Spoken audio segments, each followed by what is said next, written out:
ក៏ខ្វក់ពុះពេញដោយសម្រាមសម្បូរមុខនិងដុះណៃណាន់តាន់តាប់ដោយកំប្លោកឥឡូវនេះបានប្រែក្លាយមុខមាត់ថ្មីទៅជាខ្សែទឹកដ៏ថ្លាដែលកំពុងតែហូរយ៉ាងរលូនមុខមាត់ថ្មីនៃប្រឡាយនេះកើតចេញពីកិច្ចសហការយ៉ាងស្អិតរមួតនិងការរួមដៃគ្នាយ៉ាងសស្រាក់សស្រាំក្នុងយុទ្ធនាការបើកមុខទឹកនិងស្ដារប្រឡាយដែលមានប្រវែងជិត7គីឡូម៉ែត្រចាប់តាំងពីតំបន់ចោមចៅ1ចោមចៅ2ដល់ចោមចៅ3និងតម្រង់រហូតទៅដល់តំបន់មុំ3ដែលជាចំណុចប្រសពនៃព្រំប្រទល់ខណ្ឌទាំង3របស់រាជធានីភ្នំពេញគឺខណ្ឌពោធិ៍សែនជ័យខណ្ឌដង្កោនិងខណ្ឌមានជ័យសកម្មភាពនៃការរួមដៃគ្នាកាយកំប្លោកសម្អាតសម្រាមនៅក្នុងគោលដៅចម្បងគឺរំដោះទឹកជំនន់និងការរៀបចំសណ្ដាប់ធ្នាប់រហូតឈានទៅដល់ការកសាងជញ្ជាំងប្រឡាយយ៉ាងមានរបៀបរៀបរយបានបំផ្លាញប្រឡាយដែលធ្លាប់តែមានទឹកស្អុយកាលពីពេលមុនមកជាខ្សែទឹកដ៏មានជីវិតដែលអាចឲ្យប្រជាពលរដ្ឋអុំទូកលេងកម្សាន្តបានយ៉ាងសប្បាយរីករាយផ្ដើមចេញពីរបទថ្មីនេះលោកប៉ាងលីដាអភិបាលរងខណ្ឌពោធិ៍សែនជ័យបានបង្ហាញនូវការរំពឹងទុកយ៉ាងមុតមាំថាផែនការរៀបចំសណ្ដាប់ធ្នាប់និងបរិស្ថាននេះនឹងប្រែក្លាយតំបន់ប្រឡាយទឹកស្អុយពីមុនឲ្យទៅជាតំបន់ទេសចរណ៍ដ៏ទាក់ទាញមួយនាពេលខាងមុខដ៏ខ្លីលោកប៉ាងលីដាត្រូវបានគេស្គាល់ថាជាមន្ត្រីគំរូដ៏សកម្មមួយរូបដែលតែងតែទទួលបាននូវការកោតសរសើរនិងគាំទ្រយ៉ាងពេញទំហឹងពីសំណាក់ថ្នាក់ដឹកនាំកម្ពុជារួមមានឯកឧត្តមអភិសន្តិបណ្ឌិតសសុខាអបនាយករដ្ឋមន្ត្រីក្រសួងមហាផ្ទៃឯកឧត្តមសាយសំអាល់និងឯកឧត្តមជាសុផារ៉ាព្រមទាំងថ្នាក់ដឹកនាំផ្សេងៗទៀតជាពិសេសលោកទទួលបាននូវការណែនាំនិងលើកទឹកចិត្តជាប្រចាំពីសំណាក់ឯកឧត្តមខួងស្រេងអភិបាលនៃគណៈអភិបាលរាជធានីភ្នំពេញនិងលោកសក់ច័ន្ទកញ្ញរិទ្ធអភិបាលខណ្ឌពោធិ៍សែនជ័យដែលលោកតែងតែជួយជ្រោមជ្រែងនិងឈរនៅពីក្រោយខ្នងធ្វើឲ្យការងារដឹកនាំនិងសម្របសម្រួលនៅក្នុងរដ្ឋបាលខណ្ឌប្រព្រឹត្តទៅបានយ៉ាងរលូនដើម្បីជំនះរាល់ឧបសគ្គលើការងាររៀបចំសណ្ដាប់ធ្នាប់និងការស្ដារប្រឡាយប្រវែងជាង10គីឡូម៉ែត្រនៅក្នុងរយៈពេលជាង6ខែកន្លងមកនេះលោកប៉ាងលីដាបានដាក់ចេញនូវយុទ្ធសាស្ត្រផ្ទាល់ខ្លួនដ៏មុតស្រួចចំនួន2គឺយុទ្ធសាស្ត្រស4និងយុទ្ធសាស្ត្រញញួរប្រជាពលរដ្ឋយុទ្ធសាស្ត្រទាំងនេះមិនត្រឹមតែជាឧបករណ៍សម្រាប់ឆ្លុះបញ្ចាំងលើការងារនោះទេប៉ុន្តែជាស្ពានចម្លងក្នុងការជំនះចិត្តប្រជាពលរដ្ឋនិងឈានទៅដោះស្រាយផលប៉ះពាល់ដោយសន្តិវិធីទន្ទឹមនឹងនេះក្តីកង្វល់ដ៏ធំមួយរបស់អាជ្ញាធរគឺបន្ទាប់ពីប្រឡាយនេះស្អាតហើយគឺការថែទាំព្រោះថាទោះជាគ្រឿងចាក់ល្អប៉ុណ្ណាកម្លាំងអាជ្ញាធរប្រឹងប្រែងយ៉ាងណាក៏ដោយក៏មិនអាចខ្វះបានឡើយនៅការចូលរួមពីសំណាក់វិស័យឯកជននិងជាពិសេសគឺស្មារតីភ្ញាក់រលឹករបស់បងប្អូនប្រជាពលរដ្ឋផ្ទាល់នៅក្នុងការរួមគ្នាថែរក្សានោះឡើយ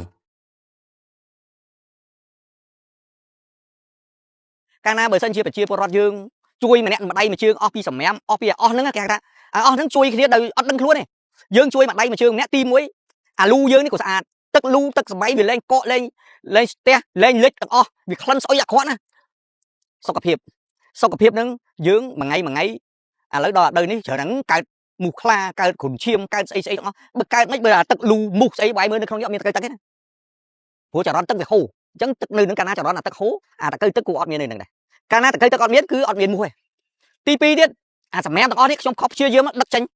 មកដល់ស្មាននេះគ្រាន់តែសម្រាមមិនតូចជាង20ឡានជាង20ឡានក្នុងគ្រាន់តែសម្រាមដែលខ្ញុំយកពីក្នុងបន្លាយហ្នឹងជាង20ឡានហើយមួយឡាន4 2ដណ្ដប់គីបទៅ4ដណ្ដប់គីបអញ្ចឹងយើងយកច្រើនណាស់គ្រាន់តែក្នុងរយៈពេលប្រហែលថ្ងៃនេះពេលដែលយើងយកអាហ្នឹងបានខ្ញុំជឿថាប្រជាពលរដ្ឋយើងមើលទៅថាមកដល់កន្លែងនេះលន់មាត់ឥឡូវគាត់ជិះមកគាត់លន់មាត់ថាស្អាតមានបរិស្ថានស្អាត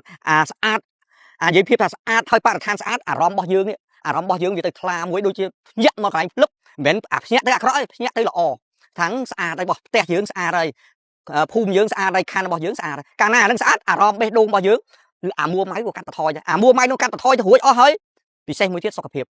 យើងអត់យកលុយទៅចោលទៅពេទ្យមួយថ្ងៃយកទៅពេទ្យទាំងពេទ្យក្នុងស្រុកអាពេទ្យក្រៅស្រុកយកទៅតាក់បាវយកទៅឲ្យគេរួចសុខភាពយើងមានអីធ្វើទៅយូរទៅអាយុយើងកាន់តែវែងមិនមែនអាយុយើងស្លាប់ងាកស្លាប់នឹងអាជំងឺស្លាប់ទេស្លាប់ទៅរឿងស្អីផ្សេងអានោះវាមួយប៉ុន្តែកុំឲ្យស្លាប់ដោយសារយើងអត់ចេះរៀបចំភូមិសកាត់ខណ្ឌរបស់យើងអញ្ចឹងចង់ឲ្យបានស្អាតអញ្ចឹងកាលណាយើងធ្វើយើងត្រូវតែមានសេចក្តីរំពឹងគិតទុកគេថាសេចក្តីរំពឹងទុកការគិតទៅវែងឆ្ងាយរបស់យើងខ្ញុំតែងតែមានខ្ញុំចេះតែនិយាយជាមួយឋានៈដឹកនាំខ្ញុំចេះតែនិយាយថាបើបានកន្លែងហ្នឹងជាមួយខណ្ឌផ្សេងចង់ដាក់អំពូលភ្លើងដាក់ឲ្យដូចមួយមាត់ទន្លេដូចទៅធ្វើជាតំបន់ទេសចរដូចនៅមាត់ទន្លេឯកឧត្តមឃុំសេងអាបារីភ្នំពេញលោកធ្វើបានជោគជ័យដូចនឹងជោគជ័យហ្នឹងគឺប្រជាពលរដ្ឋឥឡូវឲ្យតែខ្សែអាទិត្យម្នាក់ទៅទេសចរនៅនឹងជាតំបន់មួយដែលមនុស្សច្រើនអញ្ចឹងខ្ញុំក៏ចង់មានអាកំណត់ហ្នឹងដែរចង់កំណត់ថាបើសិនជាកន្លែងនេះមកជាហៀងតកៅមកជាហៀងពោធិ៍សែនជ័យខ្ញុំមានកំណត់ថាចង់ធ្វើមិនដាក់អំពូលឆ្លងពីខាងនោះមកខាងនោះ30ម៉ែត្រចង់ដាក់ឲ្យវាអំពូលផ្លែតធ្វើមិនអាឌីហ្សាញខ្ញុំនឹងឲ្យខាងវិស្វករគាត់ថាហ្នឹងវាទៀមទានៃការថាអីមិនទាន់ហ៊ានឆ្លើយថាយ៉ាងម៉េចប៉ុន្តែសេចក្តីរំពឹងការគិតនឹងវាទៅអញ្ចឹងចង់ស្អាតចង់ឲ្យប្រជាពលរដ្ឋលោកចូលរួមទៅឲ្យវាស្អាតមើលទៅវាមានតំបន់ទេសចរខ្ញុំស្រឡាញ់ទៀតថាកន្លែងនេះជាតំបន់ទេសចរ mau bị đá bị đấy mà cắt hết đa đừng hết ban từ slow cắt từ thua ca cho từ trong khăn pơ mẹ ra khăn sải sốc khăn ấy từ đó chắc các bạn slow cắt từ đó thôi trong khi khăn tờ cáo luôn bông sĩ khi miền đông chưa đại mấy chắc bây giờ dừng bông pin mà thay mà nẹn tí tới trong cái tham hai cho bạn tê tao bon lại nó tê cho sạch còn tại đi cái kết bóc giống mình toàn đừng dằn mấy mình đang bật đang việc thử bật đi mình bật đấy bom ôi bị chia vào lúc châu luôn ở khía tiết bàn dân chuột chi và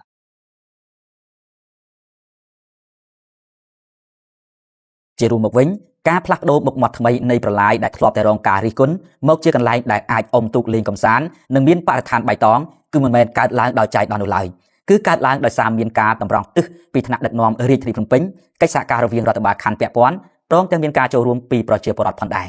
ការចូលរួមពីគ្រប់តួអង្គពាក់ព័ន្ធនឹងជំរុញឲ្យការអភិវឌ្ឍសហគមន៍ប្រកបដោយចីរភាពសកម្មភាពនិងសិល្បៈនៃការសម្របសម្រួលបែបឈ្នះឈ្នះលើការរៀបចំសណ្ដាប់ធ្នាប់និងការស្ដារប្រឡាយរបស់លោកប៉ាងលីដានេះបានទាក់ទាញការចាប់អារម្មណ៍យ៉ាងខ្លាំងពីថ្នាក់ដឹកនាំរាជរដ្ឋាភិបាលនៅក្នុងជំនួបសម្ដែងការគួរសមមួយនាថ្ងៃទី27ខែតុលាឆ្នាំ2025ឯកឧត្តមអភិសន្តិបណ្ឌិតសសុខាឧបនាយករដ្ឋមន្ត្រីក្រសួងមហាផ្ទៃបានមានប្រសាសន៍កោតសរសើរថាសកម្មភាពរបស់លោកប៉ាងលីដាបានផ្ដល់ជាមេរៀននិងបទពិសោធន៍ជាច្រើនពិសេសគឺការប្រើប្រាស់ពាក្យពេចន៍និងវិធីចរចាដោះស្រាយបញ្ហាដោយសន្តិវិធីនៅកន្លែងកាត់ហេតុជាក់ស្ដែងជាមួយប្រជាពលរដ្ឋឯកឧត្តមឧបនាយករដ្ឋមន្ត្រីបានលើកទឹកចិត្តឲ្យអភិបាលរងខណ្ឌពោធិ៍សែនជ័យរូបនេះបន្តសកម្មភាពគំរូនេះតទៅមុខទៀតព្រមទាំងបានអំពាវនាវដល់ប្រជាពលរដ្ឋនៅក្នុងមូលដ្ឋានចូលរួមសហការជាមួយអាជ្ញាធរដើម្បីទទួលបានផលប្រយោជន៍រួមត្រឡប់មកវិញដូចជាផ្លូវស្អាតបរិស្ថានល្អគ្មានការជន់លិចហើយងាយស្រួលរស់នៅពិសេសធ្វើឲ្យតម្លៃដីធ្លីឡើងថ្លៃថែមទៀតផង